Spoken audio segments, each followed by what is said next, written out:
Good day. I'm Jim Winship for Diplomatic Connections magazine. We're visiting today with Ambassador Christoph Heusgen from Germany, and we want to bring you into this conversation so that you can understand a bit more the work of diplomacy from the inside out instead of simply observing from the outside.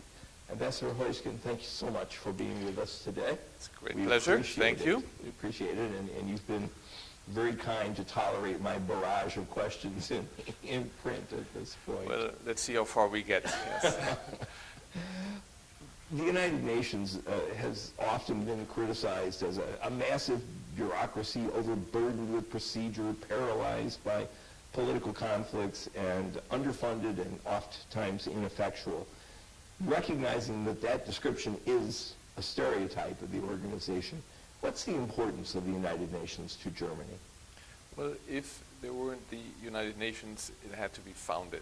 And for Germany, the United Nations are a key international organization, perhaps the key international organization, because Germany, in its international action, puts a lot of emphasis on the rule of law. And we want an international rules-based order, and at the center of these rules are the United Nations and the UN Charter and all the subsequent resolutions that have been adopted over the years. So if you want, as I said, a rules-based international order, you need the UN. And yes, you try and you need to do everything to make the UN work. Now, you were very close to Chancellor Merkel, served as her foreign affairs advisor for many, many years. Why did you choose to come to the UN? Is there new importance to the UN at this point? Well, it has a lot to do with the UN. The UN is important. We want to strengthen the United Nations. Germany has always been a promoter also in reform, and we are now in a situation where the UN Secretary General, Guterres, is very adamant and he's very pushing forward the reform, so we want to support him. And then Germany is going to run for the Security Council. We run this year, 2018, for a place in the Security Council 2019 and 20, and to be in the Security Council for Germany is important. That said, I know that the mission is now in the business of campaigning for that seat on the Security Council. Americans are used to seeing quite a rough and tumble political campaign. What is campaigning for a seat on the Security Council like within the institution? Well, for us, for Germany to be in the United Nations and in the Security Council is also to promote what we think the United Nations should look at. And so we are not advertising Germany in the UN. We are advertising with our positions. We want the United Nations to look at peace and security. We have a very broad view, and we want to bring in into the Security Council all the related issues to security. We have a comprehensive view of security. So climate and security, human rights and security, health and security. So you have to development and security. So you have to have a broader view of security. This is our approach to security, that you cannot just identify just an individual crisis. You have to have the general, the global picture. And I think this is what we have tried to also already present at earlier times when we were in the Security Council. We have been already 5 times in the Security Council since we became member in 1973. And this is what we try again this time around. Does that fit the description often around the United Nations these days? You hear the term human security. Is that the sort of blanket term that would be appropriate? This is part of it. Of course, human security belongs to these issues. And as I said, you cannot just look at tensions between countries or crises and look at the surface, but you have to look what is behind that. And yes, the respect for human dignity is one of the key issues behind all crises, or the disrespect. And issues like food and hunger and health and all of those things, absolutely, in that perspective, become fall under that broader security umbrella. Absolutely, absolutely. And there is a vast majority in the Security Council that shares that view. Yes. One interesting thing in this election cycle is that I believe it's for the first time Israel is included in the, Europe and other countries group now. Is that going to change the dynamics of the election process, do you think? No, we have an experience also last time around. We didn't have a so-called clean slate that is for the so-called West European and others group. We have now 2 places available and 3 candidates. And we had this the same time last time. We are not competing against Israel or against Belgium. We are competing with them, and we are not negatively campaigning. We campaign with what Germany stands for and what we want to implement and what we want to try to convince others of when we are in the Security Council. You spoke of Security Council, you spoke of UN reform. Let me conjoin those 2 things. And what would the future of the Security Council look like from Germany's point of view? Would you favor enlargement? Would you increase permanent members? Would you retain the veto? What sort of things would Germany look at as an ideal for the Security Council? Yes. We have been among those who have been promoting a reform of the Security Council for many years. We know how difficult it is, but we believe that we cannot give in only because there are countries that oppose a reform. This is no reason not to try. I said at the very beginning of our interview that it's very important for Germany that we have a functioning UN, that we have a functioning rules-based international order. And for this, the UN has to be representative, it has to be legitimate. And the composition of the Security Council today does not represent the, let's say, balance of power, the economic development, the demographic development over time, and has to change. Therefore, we are pushing for a reform. And within this reform process, we have joined forces with other countries of the same weight, I would say, with Brazil, with India and Japan. And we are seeking to enlarge the Security Council both in terms of permanent and non-permanent members. And just to sort of close the circle there, if you enlarge the number of permanent members, would you extend the veto, or would you create a new category of permanent members without veto power? Well, we are in favor of the present construction, and also to extend then the basic rules for the permanent and non-permanent.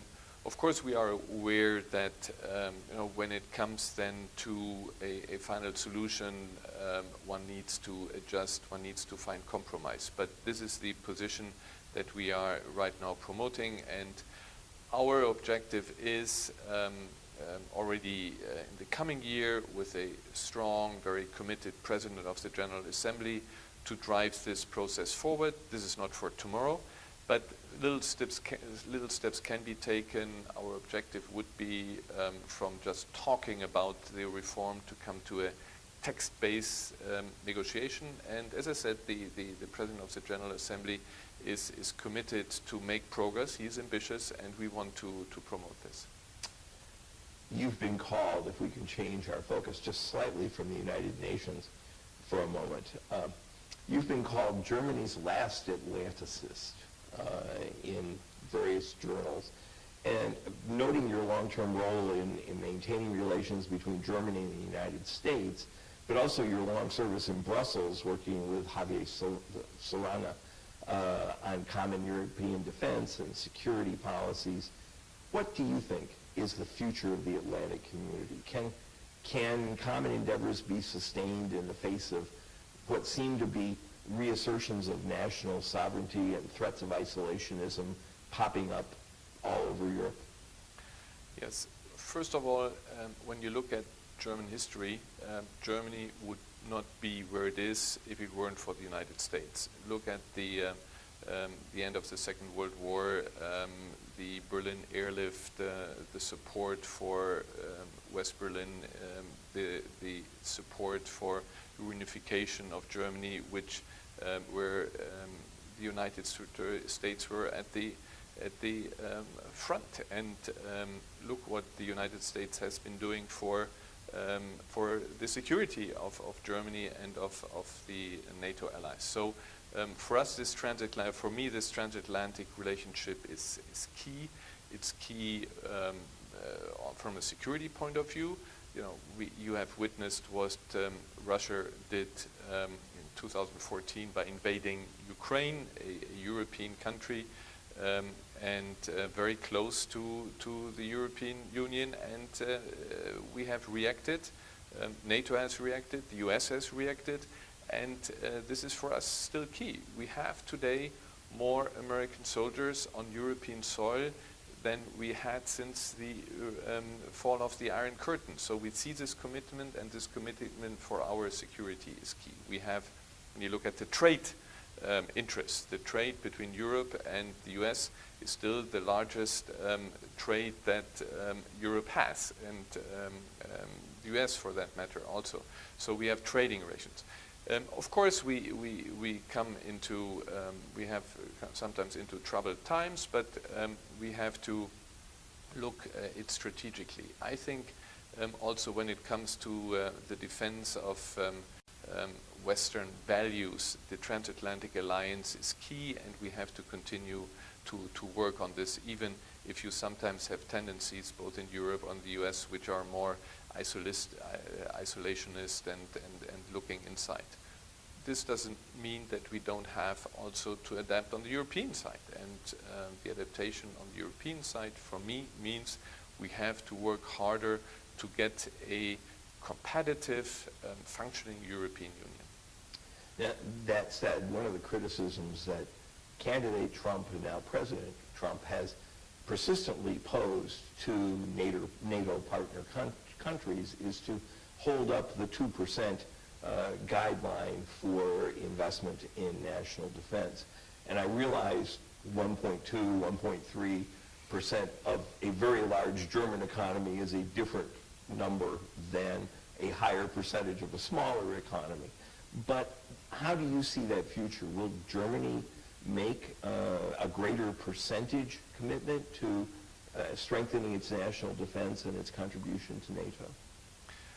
First, what I always have jokingly say, you know, we'll get to 2% if we have a deep recession in Germany, because then the, you know, smaller base and so the 2% of course are an important objective, but you know, you have to see what does it mean. Relative numbers. So we stick to the 2% commitment that was decided upon in Wales in the summit in 2014. It was decided upon with the grand coalition we had in Germany at the time, with the Social Democrats, the Social Democratic foreign minister negotiating it, with the Chancellor then endorsing it, so we have this commitment.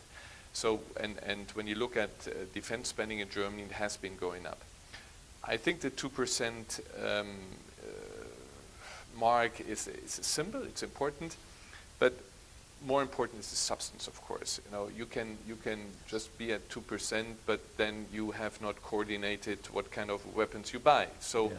What for me is very important is the NATO capabilities initiative, the European cooperation, that we have a better division of labor so that we really know where the deficiencies are, and that within the European Union and in NATO we have a better division of labor. We just began a new initiative in the European Union, a so-called structured cooperation, closer cooperation between those European countries that are willing and able to do that, and Germany is at the forefront, aiming at putting our forces closer together.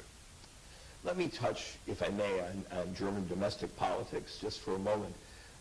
I know that you've been very close to the Chancellor, and I don't want to move at all in the direction of personal relationships at all, but we have watched for several weeks now Chancellor Merkel, following the Bundestag elections, struggling to try to build a coalition.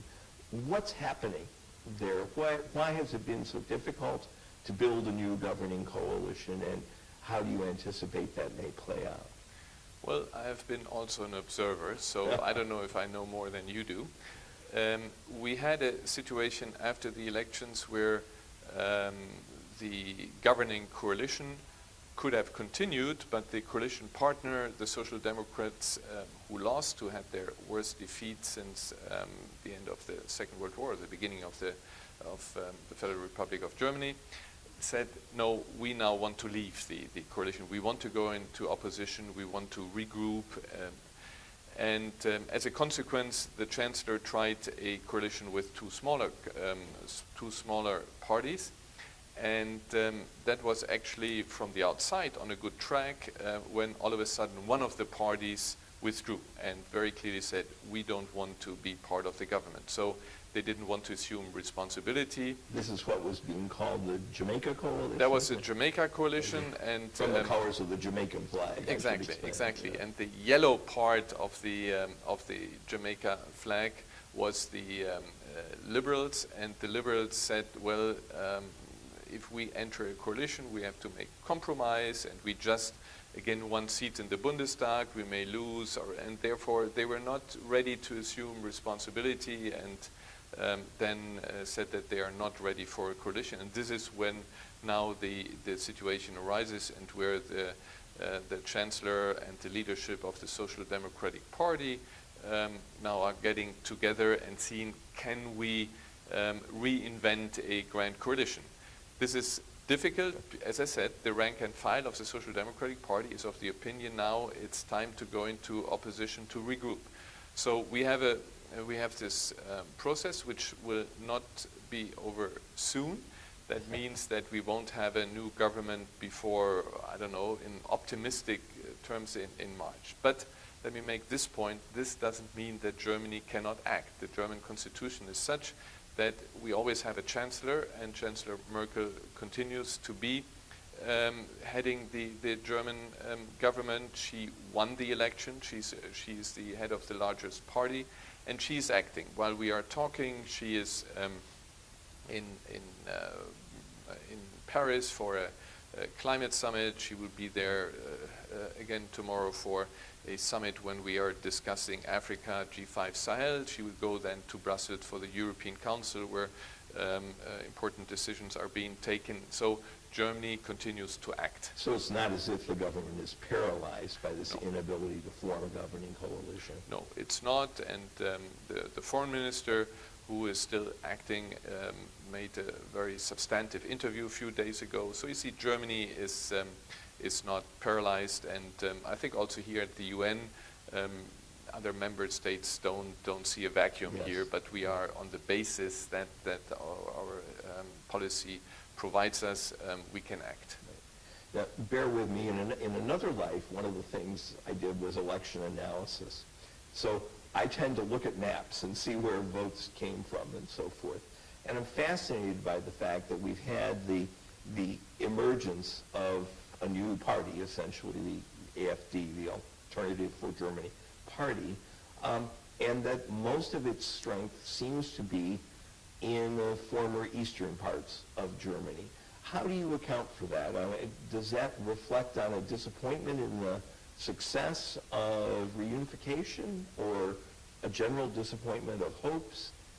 Well, the phenomenon that you are describing, the phenomenon that you have in Germany, is not one which is limited to Germany. You have these kind of parties, right-wing, anti-globalist, would be roughly like party. the Tea Party in America. Tea Party in America, you have that also in other European countries. Yes. I think what you see is that with globalization, you have new challenges coming up, new challenges the economy. You have a lot of international competition. Germany, by the way, benefits a lot from globalization. We are among the top exporting countries. More than, I think, 50% of our jobs are dependent on our exports. So we are benefiter of the globalization, but they are losers of globalization, whose job may become irrelevant, who have not had the chance in school to acquire all the abilities that you need. Yes. And so then you look to protect yourself from from globalization. You look more inwards, you try to close borders. And closing borders will not be possible, but closing borders, or the question of borders, was also, of course, a subject in the huge refugee challenge that we had in Europe and also in Germany. And there are people who feel overwhelmed, who think that Germany is not able to cope with this challenge, and therefore they look for alternatives. I think that governments have to cope with this, and governments have to look at the origins and look at what can be done. So on globalization, you have to see that you have fair markets. On refugees, you have to go to the root causes. This is why Germany has been very active in Africa and trying to solve problems there. It's no way to go for populist short-term solutions to resolve these issues. You prove my point, Ambassador, which is when I develop questions and we share them in advance of the interview, you're very good at sneaking in the answers from multiple questions in one answer, and I appreciate that immensely. I want to make your job easier, you know. And I try to make yours just slightly harder. That said, you raised two things I want to talk about. One is the issue of refugee flows, which has clearly played a very large role in German domestic politics and with at least some of the discontent with Chancellor Merkel as well. Now you're here at the UN and you see this issue of refugee flows coming from the Middle East, from North Africa. Now we have the Rohingya issue with Myanmar flooding into Bangladesh. And of course the UN has its Office of the High Commissioner for Refugees. Clearly, though, that refugee issue has overwhelmed the world at the moment. How should the UN be responding? What can be done to improve that United Nations response? Well, you put a lot into this question.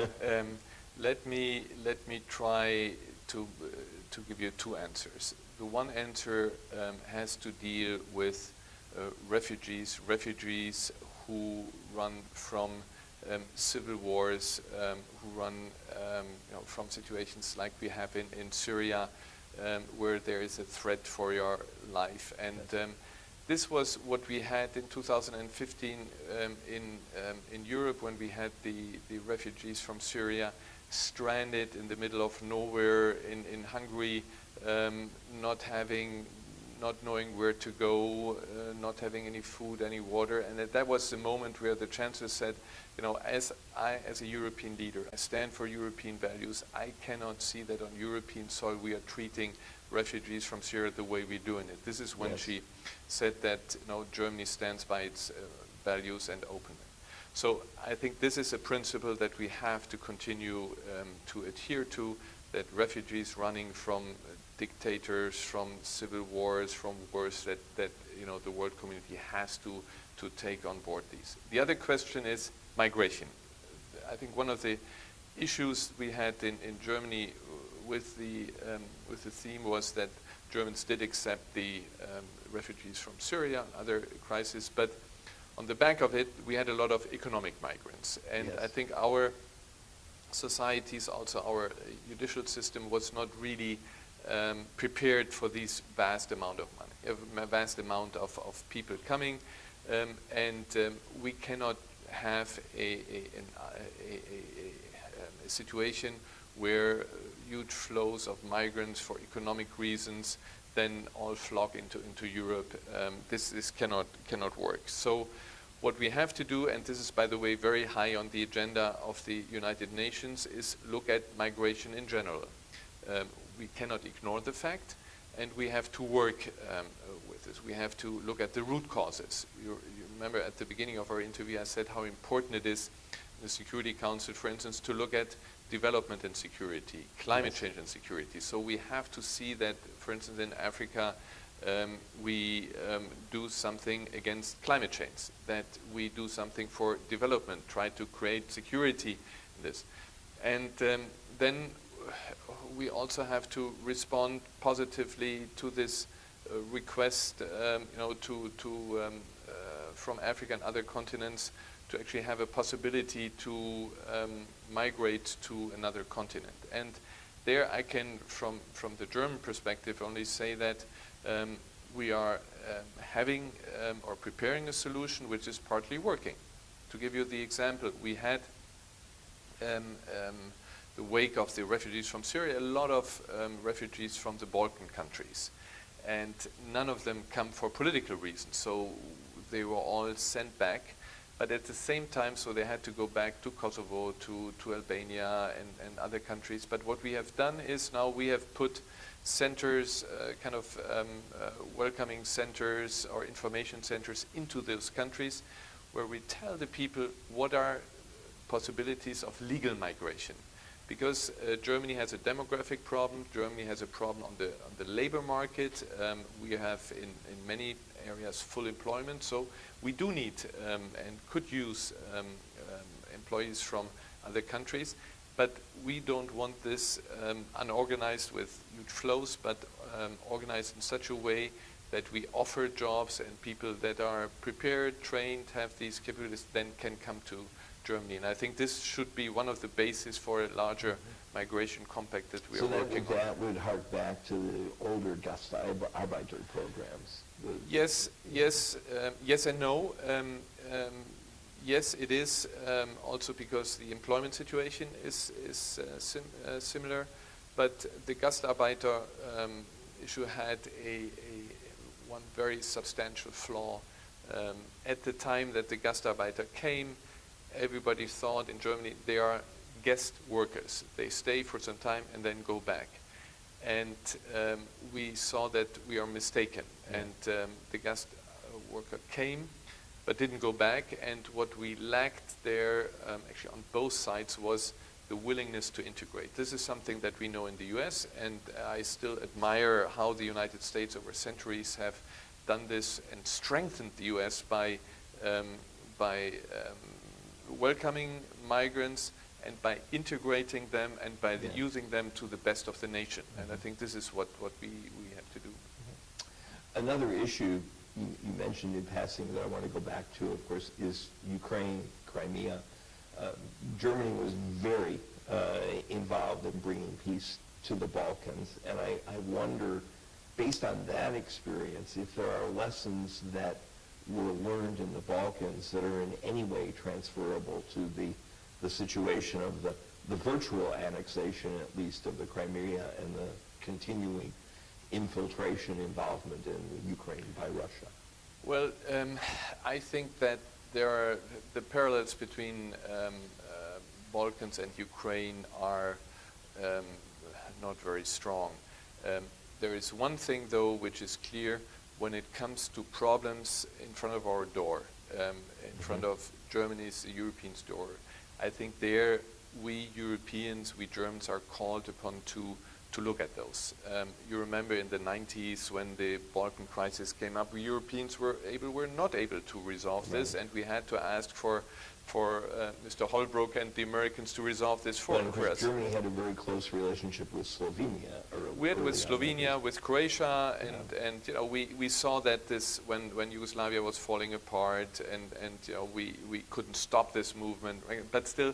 When then, while parts went well, Slovenia, Croatia went well, the Bosnia war was terrible. Hundreds of thousands of people were slain and were refugees. And then we resolved this with the help of the Americans. Ukraine is different. Still, the one thing is the Balkans, and this is what actually the Chancellor does regularly, the German foreign policy does, looking still after the remaining problems in the Balkans, because we cannot expect our American friends to do that for us. So we are engaged there. And on Ukraine, it was a bit similar. But the Ukraine situation was totally different. To put this into perspective, and this is why it's so important to look at the basis. Ukraine, when it decided on independence, had a referendum. Do you want to be independent or continue to be part of the new Russia? There was a majority saying we want to be independent. And the vote on the Crimea was also positive. A majority on the Crimea was voting for the independence of Ukraine. This is very often forgotten. And then when the Soviet Union broke up, You remember we had situations in Kazakhstan, in Ukraine, and others where there were still nuclear weapons. And we did everything to see to it that these countries gave up nuclear weapons. So in 1994, Ukraine signed the so-called Budapest Memorandum, where it gave up the nuclear weapons, and in return got the signature of the Russians and others to guarantee their territorial integrity and sovereignty. So when Russia then invaded Crimea and the Donbas, this was, of course, a huge setback for Ukraine. It was a huge setback also for non-proliferation, for our efforts to give up weapons and nuclear weapons. Because if you do that, all of a sudden you are without protection, and only because, I don't know, President Putin wanted to ignite nationalism and then invade it. This is why. I said at the beginning how important it is, an international rules-based order. This is so important that when we are at the UN that we defend these agreements, and this is why we cannot allow Russia to get away with it. So it has to stay on the agenda. We have to offer Russia a possibility, face-savingly, to get out of this, and this is what we have been negotiating together with our French friends, Ukrainians and Russians in the so-called Normandy format. We are still working at this. We are not making much progress, but there's no alternative, I think, by trying to see to it that we reestablish a situation that we had in the 90s. Let me follow that up just briefly, because, of course, Russia is a permanent member of the Security Council. How do you negotiate with a country that essentially has the ability to block any action that the Security Council might seek to carry out with regard to Ukraine? Well, this is diplomacy, what it's about. You have to try, you must not give up, and you have to wait for a moment where maybe, also from the Russian perspective, it may be the right moment, maybe now to find a compromise and work with us. So you must not give up, and you have, the good thing is, this is why I also said that if it weren't there, you had to found the United Nations. This is a place where you have senior diplomats from 193 countries, where you can discuss all issues with them, and the atmosphere in general, I found this now in the last weeks since I started, the atmosphere is such that you actually can pick up these issues and discuss it with your colleagues. It does make a difference to have 193 colleagues in one place. It more is. Or less one time. It is. The one challenge is, of course, to remember 193 names. This is. And that's just countries, much less permanent representatives. No, I mean names. The country is not. Listen. This is after how many years in diplomatic service. You should know. You should know the names. The names. Right. The names of the person. Right. I'm not going to let you off the hook. I will press one more time. It's okay. You used the phrase "a face-saving way out" for Russia. What would a face-saving way out look like in your mind? Well, we are working on the negotiation right now. Concentrate on the areas of Donetsk and Lugansk, the Donbas, and the objective of the solution is that you find a certain degree of self-governance, of kind of autonomy of Lugansk and Donetsk, where they have a special status, and which also allowed them for a special relationship with Russia, so that there are possibilities, and where you can find a solution where also Russia can say, okay, now we are positive that the Russian ethnic majority in Donetsk and Lugansk is looked after and has a possibility to express their wishes. They can have their language and education. So there are possibilities. What we cannot give in is give up is that Donetsk and Lugansk are part of Ukraine. So there's an identity issue and there's a territorial issue, and yes, the two overlap, but not always convenient at that point. I'm very curious if I can push on in the peacekeeping area for a minute, or issues confronting the UN. I would not want to end this interview without asking you about the North Korean situation and how you think the UN can contribute to trying to defuse what is quite probably the most serious edge of the precipice, if you will, confrontation between the United States and North Korea, between North Korea and its neighbors in China and Japan and elsewhere in the region. Are there places where the United Nations might have a unique role to play there? Well, first of all, as we said earlier, at the United Nations, everybody meets. And here you do have a North Korean delegation and people who can talk with them. And number two, the item is on the agenda. The item has been several times on the agenda of the Security Council. While we speak, again, it's being dealt with. So the Security Council has its possibilities. And actually, with regard to North Korea, you can see that all the neighbors feel uncomfortable with it. So actually, you have a situation where you don't face vetoes by member states, but you have a number of resolutions that demand from North Korea action, and this action is to give up its missile program. And what we have seen during the last weeks and months, that the topic has been much higher on the agenda than before, and the pressure on North Korea has been stronger. China also feels very uncomfortable with the idea that there may be a new nuclear power coming in the neighborhood, and is also now increasing the pressure.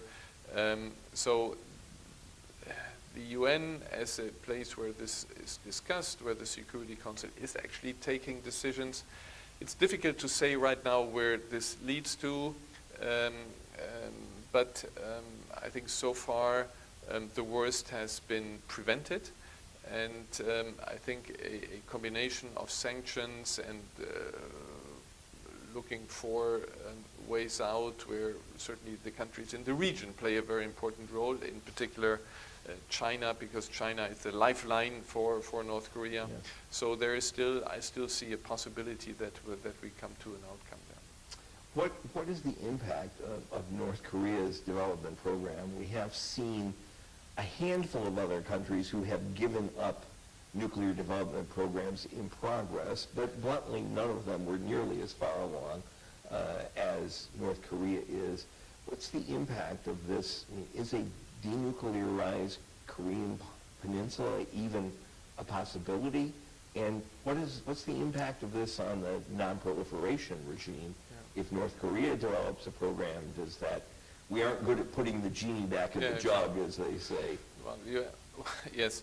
Well, first of all, there is the non-proliferation treaty, which the goal or objective is to prevent any new nuclear powers. And if North Korea were to obtain a nuclear weapon, then you could see others in the region saying for self-defense or also. Yes. So the danger is this nuclear race. I don't want to speculate in worst-case scenario. I still believe that we should continue to work very hard to prevent this. This is, by the way, why we very much regret that President Trump didn't certify the JCPOA, the agreement that actually we had with Iran to prevent Iran developing a nuclear program. This is also why I very much regret what Russia did to Ukraine, because there again, people will in the future think twice. Do I give up nuclear weapons if the guarantees that are given to me won't hold? So therefore, we need to push, and we have been very much in favor of having less and less nuclear power. So to answer your question, if there could be an agreement on a nuclear-free, so to speak,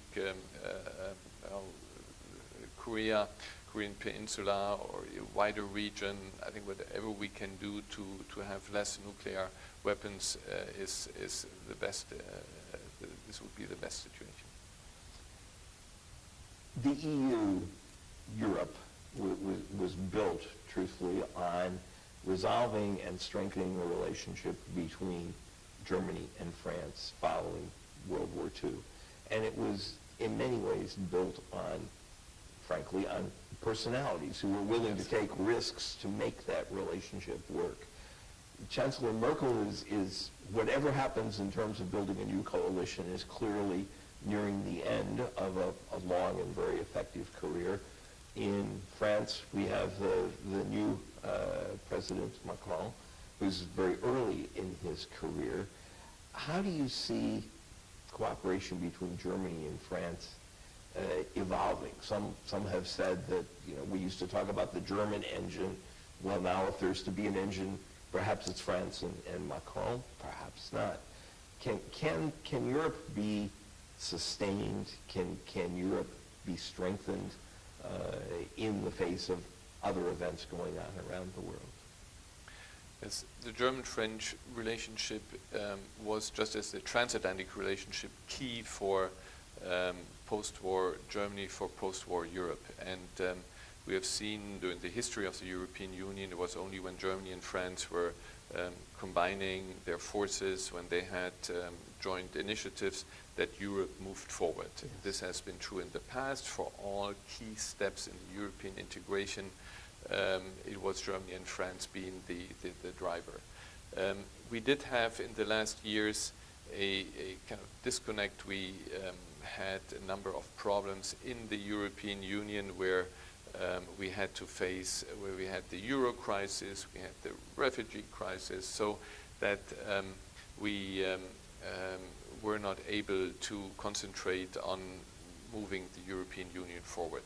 Now, having resolved the Euro crisis, at least the worst parts of it, and when you look, by the way, at the European economy in general, we have a steady growth rate, and Europe is one of the striving continents. Having this also, I think that the refugee crisis is over. When you look at the number of refugees, migrants coming, it's not. It's about the same as it was prior to 2015. So right now, the time is ripe to concentrate again on the internal development. And there, you'll see with the Europeans that they want Europe to function. They want Europe to function, but in a very specific way. They don't want to have everything resolved by Brussels and have a centralized Europe. They want to have Europe where Europe looks at where Europe actually has added value. This is, and we discussed that, security. So European security will be strengthened, and this is both Macron's and Chancellor Merkel's. We have to strengthen internal security, security outer borders. This is all on the agenda. And then we have to see to it, we discussed globalization earlier, we have to see to it that Europe stays competitive. And therefore, we need to continue a reform process. When you look at the German economy over the last years, we have steady growth. Competitive is fine. I mean, we still have to do our homework, and this needs to be done over and over again. But clearly, France had problems. During President Hollande's time, it was not able to do necessary reforms. And the whole history of President Macron is a fascinating one, because he was advisor to Hollande. He was Minister for the Economy for Hollande and couldn't get his reforms through. And then he decided, okay, then I go try it myself and become president. And he succeeded. And he has now, when you look at his policy, he has adopted a number of reforms. You can see already that the stock exchange, I think, is better. You have look at growth rates. He has to get employment again, and I think the competitivity, France, there is still a lot of challenges, but overall there is now a positive, very positive message coming out of France, and this is the right moment now also to move forward on European integration in the economic and monetary field. This is going to be discussed. From my perspective, this has to be two parts. We have to have kind of an economic minister who looks at the competitive, and then a finance minister who also sees how the different demands for financing. How do we do that, and how do we go to a maybe European financed projects? And I think this can be done.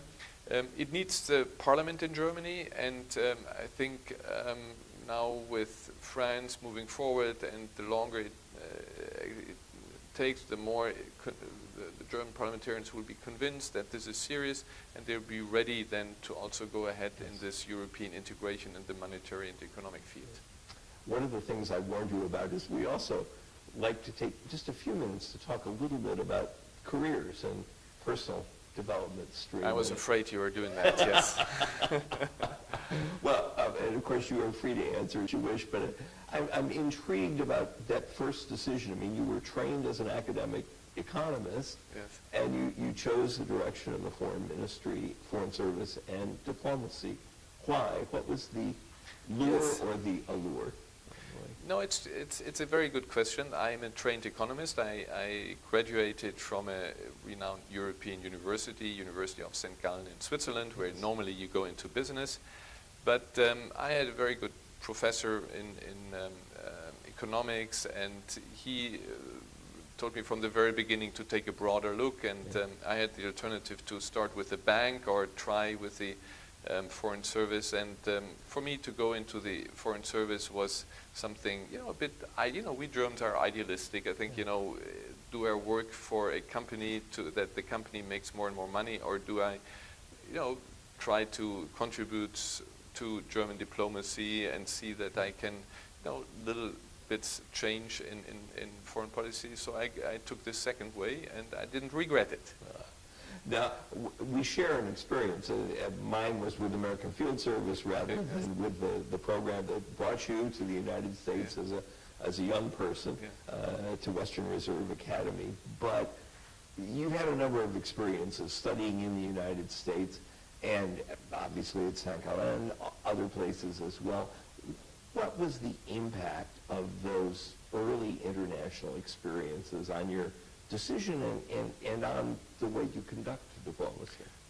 Well, the defining year in my life was indeed when I was a junior in high school and got this scholarship to study at Western Reserve University, which is in the middle of Ohio. Right. I still remember coming with Pan Am in New York. When there was Pan Am. When I was Pan Am, and taking a bus to 42nd Street to the bus authority, trying to find a bus that brought me to Akron. I mean, for a 16-year-old to be in New York by oneself, this was challenging. No, and then what I was really fascinated about was this hospitality of Americans, and I really enjoyed the schools. I later came back to study in college. My first posting was in Chicago, so I have a very high esteem for Americans. Many friends in the U.S.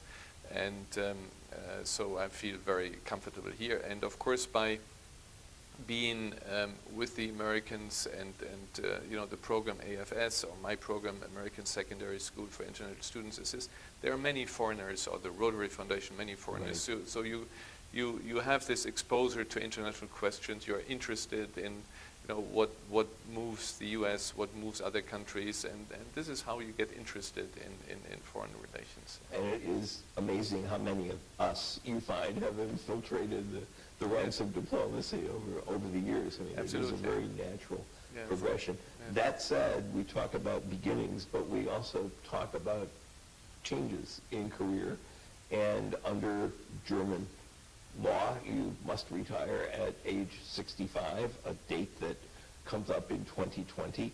So imagine for a moment that you are now the senior diplomat in charge of training the young generation of German diplomats. What lessons would you take from your career that you would want to pass on to them? Well, this is very difficult to say. First, you have to know your own country, and you have to know your own, and you have to, of course, always see that you have to represent German interests, number one. Number two is that you never get your 100% through. So you have to see how to find compromise, how to get along with other people, interested in the objectives what other people have. You have to have a curiosity in other, and then bring this together. German post Second World War Germany is totally different from what it was before. We see ourselves as a kind of soft power. Our military, well, we do participate in some peacekeeping, but we hold that no crisis can be resolved by military means alone. And I think this is something, this recognition that we took from our history is something that I think is very important to promote, and something that we should work for. And we come back to what we said we try to do in the Security Council. If we get there, to have all these other issues there. And one issue I would like also to maybe at the end highlight, and this is that we should strengthen the role of women. We have, when I started the German Foreign Service, we were 50 colleagues, 3 of them women. Today it's much more balanced, but you still find in many parts of international relations on top ranks, you find in the peacekeepers, in the militaries, I think there we have to work more for women. And having worked for a women chancellor over 12 years, I know what I talk about, and I know how important that is, that we strengthen the role of women. Right. And a final question. What comes after retirement? There is this indelicate expression in American English called the bucket list, referring to death and kicking the kicking the bucket. But yes. What's on your list, on your bucket list, things you'd like to accomplish after your formal retirement? Well, first I want to accomplish that Germany is in the Security Council. Number 2, I have a wife who is an active diplomat and has still a number of years in her career. I have small children, so there's plenty to do. I'm an adamant follower of football or soccer, and I cannot follow my hobby as much as I do. So there are a lot of things I do, but first things first. There might be some World Cup matches in your future somewhere along the way. World Cup matches, exactly, or Champions League matches. So there are a lot of things to come. No, there is no. There will be no vacuums. Well, I often say I'm on at least my 4th retirement. You know what I mean. Right? I do, and I have to say this retirement and having the opportunity to speak with senior diplomats as I do is a very joyous, truthfully, not to mention informative part of my 4th retirement career. So, Ambassador Christoph Heusgen, thank you very much for talking with us today and for being such a professional. You really dealt with questions extraordinarily well and made my job much easier, and I hope I did not add too much complication to your job as well. Yes. No, thank you also very much for your interest and for our conversation, which I also enjoyed. So all the best to you. Thank you so much. And to you. We hope that these opportunities to literally sit in on diplomatic interviews, to hear a bit of the behind the scenes of how diplomacy actually works, will help you understand the world, the problems it confronts, and the people who try to make a difference. That's the one thing you said that I think is striking. You can't stop trying to make a difference, Ambassador Heusgen. So thank you so much for joining us on Diplomatic Connections today. We try to be connected so that you will understand more of the world of international diplomacy. Thank you, and good day.